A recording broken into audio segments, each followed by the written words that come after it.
Au total, plus de 200 terroristes sont arrivés dans cette zone le 7 octobre. Près de 30 sont entrés dans le kibboutz Mefalsim.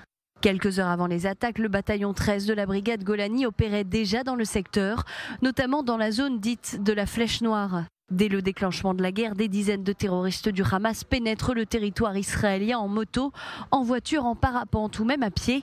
En quelques minutes, le bataillon 13 se retrouve en infériorité numérique. À Mefalsim, dès 6h40, le responsable de la sécurité du kibboutz commence à évacuer les habitants. Il est blessé par des tirs 15 minutes plus tard. À 8h, une trentaine de terroristes parviennent à entrer dans la localité. Ils tentent de kidnapper 12 travailleurs étrangers. Ils seront finalement stoppés par les forces israéliennes. Les membres de la police des frontières et du Shin Bet arrivent sur place peu avant 6h30. Ils combattent les terroristes pendant plusieurs heures et restent sur place jusqu'à 2h du matin pour vérifier qu'il ne restait plus de terroristes à Mefalsim. Parallèlement à l'extérieur du kibboutz, dans la zone de la Flèche Noire, des dizaines de terroristes à bord de 10 véhicules sont arrivés sur place. Ils ont essuyé des frappes de l'armée de l'air, ce qui a permis de stopper les terroristes dans leur avancée. Au total, les forces israéliennes sont restées sur place pendant 3 jours.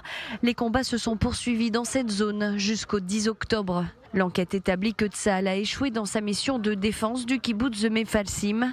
13 forces israéliennes ont été tuées, dont 6 soldats de Tsahal, 6 forces de la police des frontières et un combattant du Shin Bet.